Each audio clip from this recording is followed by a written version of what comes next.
Kaya po, tulad na sinabi natin, ang huling tagapagsalita natin ay si Ed Pastor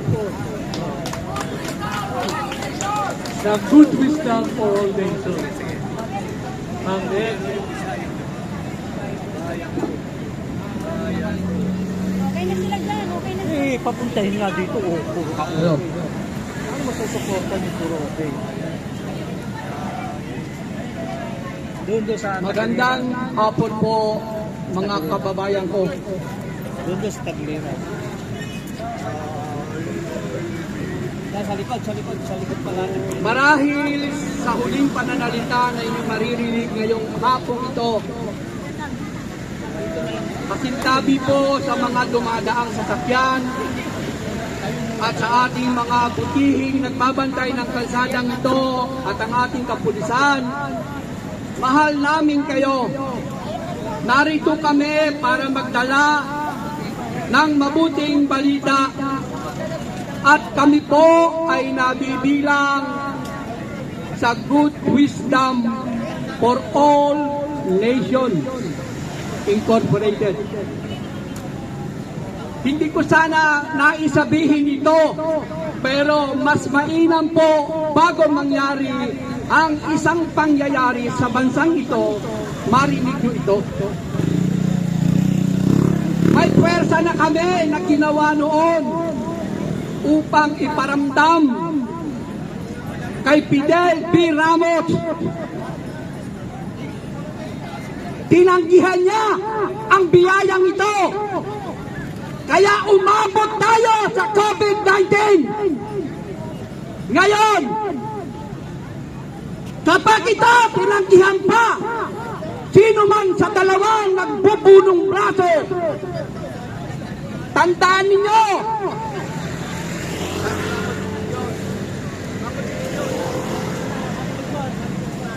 ano ang problema?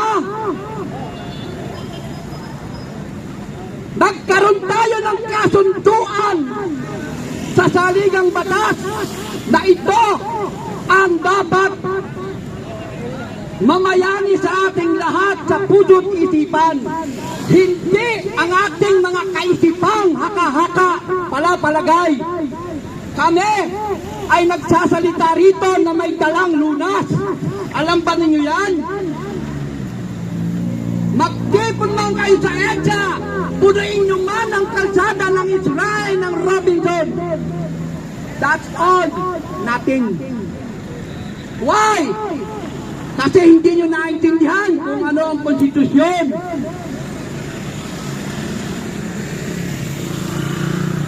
Ito po ay nalalagyan ng bilang at ang laman nito 18 artikulo, 305 section, binoto ng nakararami 17,059,914. Affirmative, ang negative 5 million lang. Yan ang mga hindi kabilang sa ibibilang sa kasaganaan. Bakit kamo? Maraming namatay ng COVID-19. Ang Good Wisdom hindi nagsasalita sa gitna ng kalsadang ito na walang dalang lunas. Ano man ang group naglalakbay dyan sa EDSA, walang dalang lunas. Dinadala lang nila ang kaisipan ng mga tao sa walang laman. Nililigaw. Sino man sila. Ang saligang batas ay nagpapatibay. Naalala nyo ang base militar ng Amerika inalis sapagkat nakasulat dito aalis sila sa 1991. Alam nyo ba bakit hindi pwedeng magalaw ito ng sino man? Saksik buhay kami dyan. 3 dyaryo ang hawak ko. Panahon ni Ramos, tinangka niya yung pirma. Binasalang namin sa opisina. Sumunod, kanino? Yung people initiative nila, hindi rin natuloy. Tapos ngayon nag-ingay uli sila ng tsa-tsa, lalong hindi na rin matutuloy. Bakit po? Nag-aaway na sila. Pare-pareho namang walang dalang lunas yung mga yan. ang hanapin po natin dapat at paninindigan. Ano ang nasa konstitusyon? Ano? Sino sa inyo may dalang konstitusyon na nilagdaan natin noong 1987 na ang nakalagay dito, standard of living. Pero nagpersonalan ang lahat. Nagpersonalan ang mga nakaupong politiko. Sila lamang masagana sa buhay sa kanilang mga pamilya. Kaya kung hindi tayo magsasama-sama at walang maglilinaw nito, ako na nagsasabi sa inyo, walang pupuntahan ang sino man. Sapagkat ang nakasulat sa konstitusyong ito, we, the sovereign Filipino people, imploring the aid of Almighty One, Father. Sino may dala ng aid? Ang nag-iisang Almighty One. Kayo mag-isip, ibibigay nyo ba ang gintong kaban sa ganitong pamahalaan? Ibibigay ba ng Diyos yan? Hindi. Sakripisyo, pagtatalo-talo, away, kampi-kampi, kanya-kanya ang mararamdaman. Ngunit, salamat sa anim, pinuulit ko, salamat sa anim at kami ang pampito, sapagkat ang pampito ang may dala ng solusyon. Hindi lang namin pwedeng sabihin sa inyo. Bakit? Baka ipapatay nyo kaming lahat. Bakit? Yan ang trabaho ni Lucifer. Magnakaw, magwasak, at pumatay. Ayun, nagpapatayan na sila ngayon. Kaya sa pamamagitan nyo mga brothers ko, mga may uniform, ang pagkakaisa pag may tawag na pulong, magkaisa, walang uuwi. Tulad lang yan sa panahon ni Gideon. Makikipagdigma ang Diyos sa lupa. 10,000 sundalo ang kasama, pero ang lumaban, 300 na lang. Sapagkat alam ng Diyos ang nasa puso ninyong lahat kung ano ang inyong paninindigan. Hindi isasama dito na ang laman ng puso aagam-agam. Kaya nga, tuwirang ko sinasabi sa inyo, ang Good Wisdom for All Nations Incorporated may dalang solusyon sa Pilipinas. At kanina sa likod ng tambladong yan, narinig ko Pimentel. Kung itong grupo nito ay makapagbibigay sa ekonomiya ng Pilipinas, makikisa siya. Kung alam nilang ni Senator Coco Pimentel, nandito kami. Pero hindi kami nanghihila ng kamay. Sapagkat ito ay hindi pinipilit. Ito'y inihahandog. Kaya sa pamamagitan ng inyong pagkakaisa sa amin, muli, ang huling kalapating paliliparin ko. Bakit kailangan lumipad ang kalapating yan? Ano may history sa kalapating yan? Yang kalapating yan ang ginamit ng Savior sa panahon ng Israel nang pumatong sa balikan. Sapagkat siya may dala ng lunas sa mga nagkasala sa panahon ng bayang Israel. Ano pa ang isang kalapating yan na ginamit ng Diyos sa panahon naman ni Noe? Sa pamamagitan ng kalapating yan, muling nagpalabas ang Diyos. Mamuhay ang tao. Pero dito sa kalapating, ipaliliparin ko, yung dalawa na nasa Comelec, ito ang pangatlo. Nawa, pag may patawag, sama-sama, para makinig ang ating amang bathala na naririyan, lampas dyan sa kalulapan at langit niyan. Na tayo ay pakinggan sa ating daing, sapagkat yan ang ating nilagdaan sa konstitusyon. Kaya nga, kayong mga nakaupo dyan, may konstitusyon ba kayo? Si Amang Dr. Rizal, bago yumaon, sumulat ang 2 aklat. Alam niyo na yun kung ano yung 2 aklat na yun. Nandun ang lihim ng mundo kung ano nangyari. Ngayon tayo may konstitusyon. Humihingi tayo ng tulong. At yung tulong na yan, tanging ang Almighty One Father lang ang may hawak yan. kanino binigay? Tekno. Kanino binigay? Pag sinabing tulong mga brothers, ginto at pilak yan. Hindi yung perang ating ginagamit. Yung ginagamit natin, walang halaga. Bakit? Kaya nga nagpapatayan eh. Hindi pinahahalagahan. Nagpapatayan. Bakit? Saan ka nakakitang Pangulo na ang kanyang sinasabing sikretong baon na tinatawag ay 4.something billion. Yung isa naman ang kanyang Vice President, zero. Ano ibig sabihin nun? Nilalabag nila ang konstitusyon. Tama rin ang sinabi ni Colonel Odonio, hindi gagamitin ng militar dito. Pero take note, inuulit ko sa inyo, mayroong kaming nakahandang 3 batalyon. Pag dumating tayo sa puntong yan, bakit sinasabi ko yung 3 batalyon? Kasi sila ang bantay ng ginto at pilak. Kapag nilabas yan, lahat ng kalsada dyan sa EDSA luluwag. Alam nyo ba kung ano ang luna sa trapiko?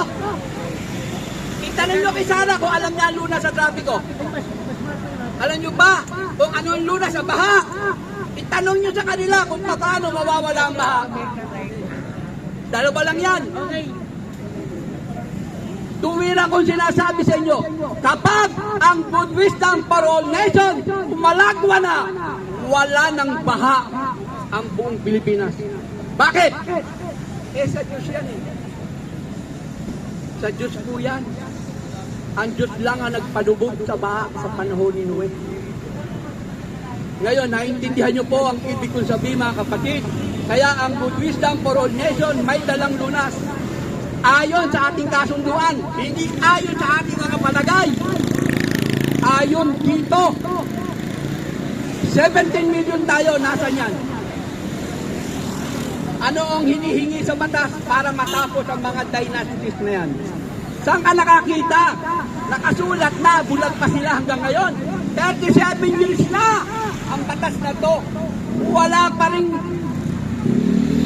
pagbabago. Bakit? Mali ang spelling nila sa dynasties eh. Ang nakalagay doon sa section 26, article 2, ang linaw. Depende sa ipapaliwanag ng batas. Eh, ipinaliwanag na nga eh, sa Tagalog lang eh. Bawal! Bawal ang dynasties! Bakit hanggang ngayon tumatakbo sila 2, 3, 4 batas? Bawal! Bawal! Diba? So, anong puwersa ang dapat itapat sa kanila? Ipaalam! Ano nangyari sa eleksyon noon? Napatuloy na gaganyan nilang talaga nila yan. Iisa lang ang nakasulat sa batas. Sikreto at sagrado. Pag dumaan kayo sa masin, dumaan sa masin, lokohan yan. Ang sinasabing sikreto at sagrado, yung kamay ng bawat butante. Yan ang karunungan ng konstitusyon. Hindi machine. Pero bakit tinayagan ninyo? Alam nyo ba, hindi ako bumoboto noon. Ngayon lamang ako bumoto sapagkat may utos sa akin. Bumoto ka na. Titiklupin ko na ang Luzon at Visayas Mindanao. Kapag, tulad ngayon, kung nandyan lang si Senatora Loren Regarda, siya mismo ang nagsabi nung siya newscaster sa Channel 2 noon. Huwag niyong husgahan ang taga-Good Islam. Mayroon lang silang paninindigan at prinsipyong ipinaglalaban. Baka isang araw, bumalik sila. Nagdilang angel ba si Loren Regarda ngayon? Opo! Eto kami! Nagbabantay lang po kami umiikot. Alam nyo ba yung Cagayan? Saka yung dulo ng Tugigaraw? Nilakad ng pako yan. para makita ko ng tuwiran kung anong hirap ang dinadanas ng mga Pilipino, ang gagaling ng mga politikong ito. Pero yung ating mga senador, nagawa nila 24 senador, hindi naging 25, hindi gawin 30, baka makagawa ng lunas. Bakit hindi nila magawa yun? Eh nakasulat eh. Nakasulat sa konstitusyon, 24 lang. Magko-congressman, ilan? 250 lang. Bakit hindi nila ginawa ng 500 para mas magagaling sila? Eh nakasulat eh. 250 lang. Eh bakit ngayon yung dynasties nakasulat din? Bawal! Ang first degree, second degree, third degree. Bakit nangyari? Hanggang ngayon, nandiyan pa rin sila kung kumahog. Sindikato! Yes! Nilabag nila ang ating banal at sagradong saligang batas. Kaya nga, kayong mga kapulisan, ang tungkulin nyo walang iba kundi to defend and uphold. Maliban doon, wala na. Pag lumabas kayo sa vicinity niyan, mananagot kayo sa lumikha ng buhay nyo. Bakit? Eh nandito sa lagda eh. Narito sa lagda ang ating Almighty One. Pumapayag siya, ako lang ang magpapatibay na ito'y pinaspasan ng Diyos. Palabasin niya ang mga senador dyan. Ipaliwanag niya sa ating harapan ano ang katibayan na ito'y pinaspasan ng Diyos. Ano? Baka pinaspasan to ni Lucifer. Kaya tayo nagkakaganito. Pero ang inyong mahal na kapatid na si Eduardo Masangkay Pastor, apo sa tuhod ni Miguel Guillermo Masangkay, tagapagsalita noon ni Andres Bonifacio, pinakabatang sumapi sa Kilusan. Ako po ay apo sa tuhod. Hindi ko alam ganito ang aking magiging buhay. Naglakbay na kami ng mga kabundukan, Quezon, hanggang Bisaya, hanggang Mindanao, upang mapatunayan ko, totoo ba, naghihirap tayo? Totoo. At ang gumawa niyan, walang iba, kung hindi ang mga politiko. Ano ang dapat gawin? Alisin na sila. Nakasulat pa rito, pwede silang alisin. Yes! Nakasulat dito, Section 3, Article 16, hindi dapat ihabla ang Estado ng walang pahintulot. Eh, sinong Estado magbigay sa inyo ng permit? Para alisin sila. Dito nga lang, ayaw magbigay ng permit eh. Nakuha nyo? Pero, mangyayari ba yan? Makasulat. Nilagdaan natin yan. Ngayon, tanong, paano ang gagawin ng Almighty One? Para burahin sila. May 2 lang at 3 kapatid. So, sinesenyas na ang aking kapatid. Sa susunod nating pagkikita, Sa Kongreso. malalaman ninyo ang mga tadhanang mangyayari. Salamat po. Salamat po. Magandang hapon muli mga kapatid. Maraming salamat. Ito, papakulang ng ng ating simbolo ng kapayapaan. Alam mo na, 1, 2, Bumalik na ang Buddhista. Palalayain na ang sambayanang Pilipino. mga kababayan, magsipantayo po tayo lahat at